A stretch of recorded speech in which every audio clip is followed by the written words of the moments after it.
नमस्कार दोस्तों, OCN network में आपका स्वागत है। मैं हूं ओमकार चौधरी।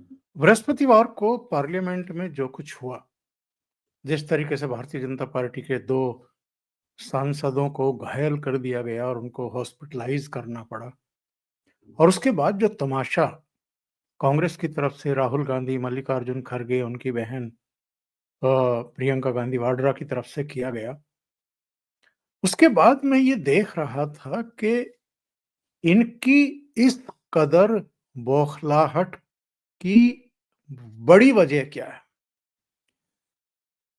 क्योंकि हम देख रहे हैं जब से ये शीतकालीन सत्र शुरू हुआ है, तब से रोजाना कोई दिन ऐसा नहीं गया है जब इन्होंने पार्लियामेंट परिसर में फैशन परेड ना की हो। कभी किसी तरह के कपड़े पहन करके, कभी किसी तरह का मास्क लगा करके, कभी कोई थैला लटका करके, और हमेशा पार्लियामेंट का जो प्रवेश द्वार है, मकर द्वार है, उस पर ये सुबह आधा घंटा मीडिया का इंटरैक्शन पाने के लिए हंगामा करते हैं, प्रदर्शन करते हैं, नारेबाजी करते हैं, प्ले कार्ड दिखाते हैं। चलिए, यहां तक भी ठीक है, लेकिन शुरू में 1 हफ्ता पार्लियामेंट के दोनों सदन नहीं चलने दिए। अभी भी इनकी हालत वही है, कमोबेश। ऐसा हुआ क्या? चलो, पहले तो राहुल गांधी अकेले थे, अब उनकी बहन जी भी आ गई हैं पार्लियामेंट में। कोई कंपटीशन भी होगा दोनों के बीच में, एक दूसरे को शायद प्रशिक्षित भी कर रहे होंगे, एक दूसरे से ज्ञान भी ले रहे होंगे। पर मैं जब आंकड़े देख रहा था, तो मेरी समझ में कुछ चीजें आई कि ये सब हुआ क्यों। इस बार के शीतकालीन सत्र को इन्होंने संसद को सब्जी मंडी में तब्दील करने की मंशा से सारा कुछ डिजाइन किया है। यानी संसद को इन्होंने सड़क पर ला दिया एक तरीके से। सड़कों पर, जंतर मंतर पर, रामलीला मैदान में और अलग अलग शहरों में जो स्थान तय किए गए हैं धरने के लिए, प्रदर्शन के लिए, प्ले कार्ड के लिए, नारेबाजी के लिए, वैसा ही दृश्य तो हम पार्लियामेंट में देख रहे हैं। तो जो सड़कों पर प्रदर्शन होते हैं उसमें और जो पार्लियामेंट में इन्होंने शुरू किए हैं, इसमें अंतर क्या है? मेरे विचार से तो कोई अंतर नहीं है। आप भी इसकी पुष्टि करेंगे। इससे पहले विरले ही मुद्दों पर और अवसरों पर हमने पार्लियामेंट में धरने, प्रदर्शन, प्ले कार्ड वगैरह देखे थे। किसी सत्र में चलो 1 बार या 2 बार गांधी जी की प्रतिमा के सामने किसी तरह का कोई प्रदर्शन हो गया तो हो गया। पार्लियामेंट में हो हल्ला थोड़ा बहुत होता था, उसके बाद पार्लियामेंट चलती थी, विधायी कार्य निपटाए जाते थे। उसमें पक्ष विपक्ष दोनों भूमिका उनकी तय थी। विपक्ष भी जो विधायी कार्य हैं उनको निपटाने में सरकार का सहयोग करते रहे हैं। कुछ मुद्दों पर आपको राजनीति करनी है, जनता को संदेश देना है, कर लीजिए। लेकिन उसके बाद सब सिंसियरली विधायी कार्य निपटाते थे, क्योंकि वो राष्ट्र हित से जुड़े हुए होते हैं। लेकिन इस बार तो इंतहा हो गई है और हदें पार की गई हैं। तो ऐसा क्या हुआ है? तो मैं जिन आंकड़ों की बात कर रहा हूं, वो आंकड़े और आंकड़े नहीं है, ये वस्तु स्थिति है आज की राजनीति की। भारतीय जनता पार्टी की सरकारें कितने राज्यों में हैं? अरुणाचल प्रदेश में, असम में, छत्तीसगढ़ में, गोवा में, गुजरात में, हरियाणा में, मध्य प्रदेश में, महाराष्ट्र में, मणिपुर में, उड़ीसा में, राजस्थान में, त्रिपुरा में, उत्तराखंड में, उत्तर प्रदेश में। 14 राज्यों में उसके अपने मुख्यमंत्री हैं।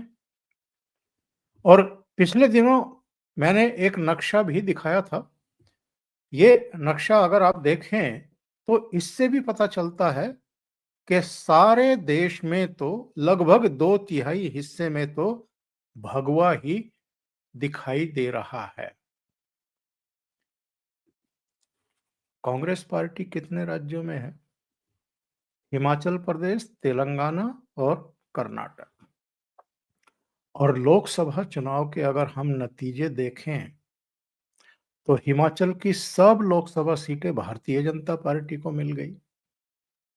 तेलंगाना की भी कई सीटें भारतीय जनता पार्टी को मिल गई और कर्नाटक में भी आप देख लीजिए, कुछ नुकसान 2019 के मुकाबले हुआ, लेकिन अधिकांश सीटें फिर भी भारतीय जनता पार्टी की ही झोली में जाकर के गिरी। तो सवाल ये है कि कांग्रेस कहाँ है?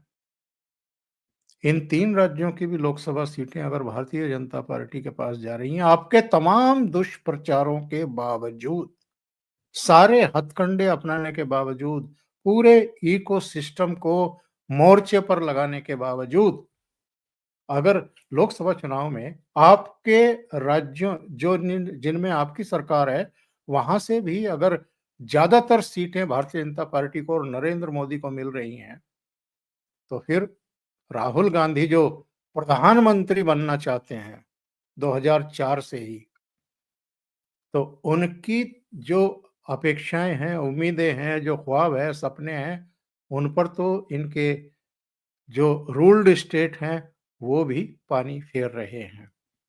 अच्छा, अब ये देखिए कि साहब, विपक्ष की सरकारें कहाँ-कहाँ हैं, कांग्रेस को छोड़ दें। लद्दाख तो केंद्र शासित प्रदेश है। जम्मू कश्मीर में उमर अब्दुल्ला की सरकार है, यानी नेशनल कॉन्फ्रेंस की सरकार है। पंजाब में आम आदमी पार्टी की सरकार है, सड़जी की सरकार है। मिजोरम में एक क्षेत्रीय दल की सरकार है, लेकिन वो भी एनडीए के साथ। अच्छा, फिर जैसे मैं भारतीय जनता पार्टी के तो 14 मुख्यमंत्री गिना दिए, लेकिन कुछ ऐसे राज्य रह गए जहां एनडीए के इनके सहयोगी मुख्यमंत्री हैं। जैसे आंध्र प्रदेश में चंद्रबाबू नायडू, लेकिन भारतीय जनता पार्टी वहां शामिल है। बिहार में नीतीश बाबू, लेकिन भारतीय जनता पार्टी वहां बड़े भाई की भूमिका में है, भले ही मुख्यमंत्री नीतीश बाबू हैं। मेघालय है, मिजोरम है, नागालैंड है, पुडुचेरी है और सिक्किम, यहाँ भी एनडीए की सरकारें हैं। तो कुल मिलाकर के कितनी हुई? 14 तो जहां भारतीय जनता पार्टी के मुख्यमंत्री हैं और 7 जहां सहयोगी दलों की या एनडीए के घटक दलों की सरकारें हैं, 7 वो हैं। तो 21 राज्य ऐसे हो गए और लद्दाख जो केंद्र के अधीन है उसको भी मिला लें तो फिर 22 राज्य हो गए जहां भारतीय जनता पार्टी और उनके सहयोगियों की सरकार है। तो हिमाचल में कांग्रेस, तेलंगाना में कांग्रेस, कर्नाटक में कांग्रेस, तमिलनाडु में एम के स्टालिन की डीएमके की सरकार में कांग्रेस घुसी हुई है, बहुत कम सीटों के साथ। झारखंड में भी जेएमएम की सरकार है, हेमंत सोरेन मुख्यमंत्री है और कांग्रेस उसमें घुसी हुई है। पश्चिम बंगाल में ममता बनर्जी की सरकार है, वहां कांग्रेस का लेना एक ना देने दो। इसी तरीके से केरल में वाम मोर्चा की सरकार है। 10 राज्य ऐसे हैं जहां हम ये मान करके चले कि विपक्षी दलों की सरकार है। उन 10 में भी केवल 3 में राहुल गांधी के मुख्यमंत्री हैं, कांग्रेस पार्टी के मुख्यमंत्री हैं। 36 राज्य इस देश के, उनमें से केवल 3 प्रदेशों में इनके मुख्यमंत्री रह गए हैं, इनकी सरकार रह गई है। और उनकी भी जो माली हालत है, पिछले दिनों हमने हिमाचल में देखा था क्या हालत थी। वेतन और पेंशन भी समय पर रिलीज नहीं कर पाई थी सरकार। बाद में क्या हुआ है वो रिपोर्ट्स आनी बाकी हैं, लेकिन एक तो आपका हकीकत ये है जिसकी वजह से इनकी बौखलाहट बढ़ रही है। और जो मोदी जी ने नारा दिया था 2013-14 से लेकर के 2019 तक, कांग्रेस मुक्त भारत, जो इनकी हरकतें हैं ये हमें क्या बताती हैं? जिस तरीके से इन्होंने पार्लियामेंट का माहौल एकदम खराब करके रख दिया है। मैं कई बार अपने प्रोग्राम्स में बताता हूं, मैं 2001 से पार्लियामेंट जाता रहा हूँ, पार्लियामेंट कवर करता रहा हूँ। लोकसभा में कवर करता था, ये उस समय की बात है जब अटल जी प्रधानमंत्री थे और कांग्रेस विपक्ष में थी। उस समय अटल जी किसी मुद्दे पर बोलते थे, तो विपक्ष भी पूरे गरिमापूर्ण तरीके से, अनुशासन के साथ, संयम से शांत रह करके सुनता था। विपक्ष की तरफ से कोई बोलता था तो अटल जी भी उतना ही सम्मान देते थे। उस समय तक चंद्रशेखर जो पूर्व प्रधानमंत्री थे, वो भी थे, आई के गुजराल भी थे, और साहब उनमें से कोई खड़ा हो जाता था और अटल जी भाषण दे रहे हैं तो अटल जी बैठ जाते थे। अटल जी भाषण दे रहे हैं, उनको कुछ कहना होता था तो वो कह देते थे। सुन लेते थे सब लोग एक दूसरे की। जब जो जिनको हम जहाज कहते हैं, यानी जिनके राजनीतिक अनुभव, जिनका संसदीय जीवन, जिनका ज्ञान, जिनकी तैयारी विषयों पर, विषयों के बारे में समझ, ऐसे लोग जब पार्लियामेंट में भाषण देते थे, वो चाहे सोमनाथ चटर्जी हों, इंद्रजीत गुप्त हों, अ, उससे पहले अगर चले जाएं तो मधु दंडवते, मधु लिमये, कई बेहद सीनियर मोस्ट लीडर जब बोलते थे तो पूरा सदन सुनता था, देश सुनता था। लेकिन आज क्या हालत बना करके छोड़ी है पार्लियामेंट की इन्होंने। ये देश 3 बार इनको बुरी तरह रिजेक्ट कर चुका है। 2014 में 44 पर समेट दिया, 2019 में केवल 52 सीटों पर, और इस बार भी 100 का आंकड़ा कांग्रेस छू नहीं पाई है। और सारे राज्यों से सफाया हो रहा है। दूसरी तरफ भारतीय जनता पार्टी चारों तरफ दिखाई दे रही है, पूरे देश में दिखाई दे रही है। तो ये जो इनका फ्रस्ट्रेशन है, ये जो मोदी जी का लक्ष्य है कि कांग्रेस मुक्त भारत, ये उस सपने को साकार करने की दिशा में तेजी से बढ़ रहे हैं।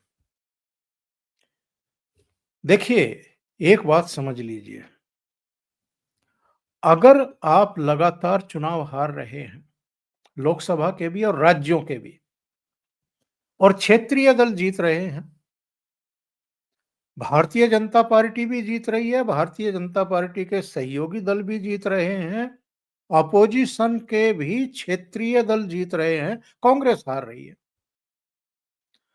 तो क्या कभी कोई ऐसा समय आएगा जब राहुल गांधी ठंडे दिमाग से बैठ करके सोचेंगे कि हमसे गलती क्या हो गई है, जो जनता हम पर भरोसा ही करने को तैयार नहीं है, हमें जिम्मेदार ही मानने को तैयार नहीं है कि ये जिम्मेदारी के साथ सरकार चला सकते हैं। और कई बार नरेंद्र मोदी अपनी सभाओं में कहते हैं कि ये जनता की सेवा करने के लिए सत्ता में नहीं आते हैं, लूटपाट के लिए आते हैं, शासन प्रशासन का दुरुपयोग करने के लिए आते हैं, बदले की राजनीति करने के लिए आते हैं, और दोहन होता है, एटीएम बना दिए जाते हैं वो राज्य कांग्रेस के द्वारा। और ये बात किसी हद तक सच है, बल्कि बहुत हद तक सच है। ये जो इस शीतकालीन सत्र को अखाड़े में तब्दील किया है इन्होंने, इसकी एक और वजह है। इस शीतकालीन सत्र से ठीक पहले का वातावरण जरा याद करिए। कीर्ति आजाद ने एक बयान दिया था, उन्होंने कहा था कि कलकत्ता से ही ममता बनर्जी इंडी अलायंस का नेतृत्व करने के लिए तैयार हैं। अगर इन लोगों से ये सब नहीं चल पा रहा है, यानी इंडी अलायंस नहीं चल पा रहा है, तो ममता बनर्जी जिम्मेदारी उठाने को तैयार है। उनके बयान को एंडोर्स कर दिया, उसका समर्थन कर दिया रामगोपाल यादव ने। और रामगोपाल यादव अखिलेश यादव के, शिवपाल यादव के मुकाबले तो कहीं ज्यादा विश्वास पात्र भी है, करीबी भी है। रामगोपाल यादव अगर कोई बात कर रहे हैं इसका मतलब क्या है? 37 सांसदों वाली पार्टी, उत्तर प्रदेश की सेकंड लार्जेस्ट पार्टी, बल्कि इस बार तो पहली लार्जेस्ट पार्टी बन गई, सिंगल लार्जेस्ट पार्टी बन गई। भारतीय जनता पार्टी की भी लोकसभा की 33 सीटें रह गई। उसके बाद शरद पवार ने भी यही बात कह दी कि ममता बनर्जी सक्षम है इंडी अलायंस को नेतृत्व देने में। फिर उद्धव ठाकरे का बयान आ गया। अच्छा, उसके बाद उमर अब्दुल्ला से पूछा गया, उन्होंने भले ही गोलमोल जवाब दिया, लेकिन ईवीएम के मुद्दे पर उन्होंने जिस तरीके से राहुल गांधी और कांग्रेस के नेताओं को आईना दिखाया और ये कहा कि जब आप जीतते हैं तो ईवीएम ठीक है और हारते हैं तो ईवीएम के चरित्र में आप लांछन लगाना शुरू कर देते हैं, खोट निकालना शुरू कर देते हैं। अगर ईवीएम पर भरोसा है तो चुनाव ही मत लड़ो। इसका मतलब ये है कि उमर अब्दुल्ला यानी नेशनल कॉन्फ्रेंस भी अब इनसे उकता गई है, तंग आ चुकी है। और ये क्यों हुआ, माहौल पैदा क्यों हुआ? क्योंकि ये जम्मू कश्मीर का चुनाव भी हारे, 90 के सदर में केवल 6 एमएलए जीत करके आए। ये हरियाणा का चुनाव हारे, ये महाराष्ट्र का चुनाव हारे, लोकसभा का तो हारे ही थे। तीसरी बार लोकसभा का चुनाव हारे हैं और राहुल गांधी के नेतृत्व में हारे। ये झारखंड का भी चुनाव हारे हैं। 81 सीटें हैं, वहां पर केवल 16 सीटें आई हैं कांग्रेस पार्टी की। तो इसको हार कहेंगे या जीत कहेंगे? ये अलग बात है कि फिर भी ये हेमंत सोरेन की सरकार में शामिल हो गए।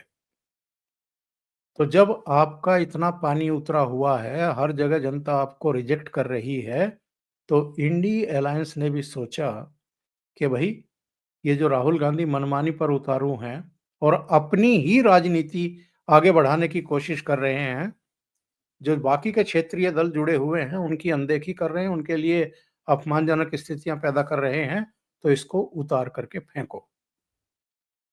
इसलिए ममता बनर्जी को वो आगे लेकर के आ रहे थे। कांग्रेस ने सोचा कि भाई ये तो बड़ा भारी धर्म संकट खड़ा हो गया। अभी जुमा-जुमा कितने दिन हुए हैं इनको नेता प्रतिपक्ष बने हुए और अभी से जो इंडी अलायंस के घटक दल हैं, वो बिदकने लगे हैं और राहुल गांधी से मुक्ति पाने की सोच रहे हैं। मुहिम भी शुरू कर चुके हैं।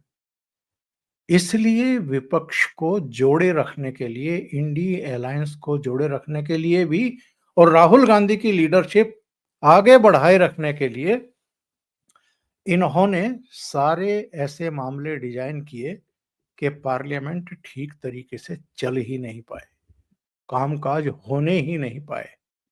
ऊपर से गलती कर दी कि संविधान पर चर्चा की मांग कर दी और भारतीय जनता पार्टी तो शायद इसका इंतजार ही कर रही थी, क्योंकि संविधान की प्रति लेकर के राहुल गांधी जिस तरीके से घूम रहे थे और जिस तरह का वातावरण बना रहे थे, जिसका नुकसान भारतीय जनता पार्टी को लोकसभा चुनाव में उठाना पड़ा, तो वो ब्याज समेत इनका सब कुछ चुकता करने का मौका तलाश कर रही थी। और दोनों सदनों में भारतीय जनता पार्टी के बाकी सांसदों और नेताओं ने भी, प्रधानमंत्री नरेंद्र मोदी और गृह मंत्री अमित शाह ने भी जिस तरीके से संविधान के साथ कांग्रेस पार्टी की 3-3 पीढ़ियों ने खिलवाड़ किए हैं, उसका जो भंडाफोड़ किया है और डॉक्टर अंबेडकर की जिस तरीके से बेइज्जती की है नेहरू ने, उसका जो खुलासा किया है देश के सामने, उसके बाद तो आप ये समझ लीजिए कि इनका पूरी तरीके से नकाब उतर गया देश की जनता के सामने। इसलिए इन्होंने वो एक छोटी-सी 12 सेकंड की, 16 सेकंड की क्लिप निकाल करके अमित शाह की, ये चिल्लाना शुरू किया कि अंबेडकर का अपमान कर दिया, अंबेडकर का अपमान कर दिया। ये इनकी हताशा की पराकाष्ठा है, हताशा की पराकाष्ठा है। अभी के लिए इतना ही। बहुत-बहुत धन्यवाद। अगर आपको ये चैनल और इसके कंटेंट पसंद आ रहे हैं तो लाइक करें, कमेंट करें, वीडियो को शेयर भी करें।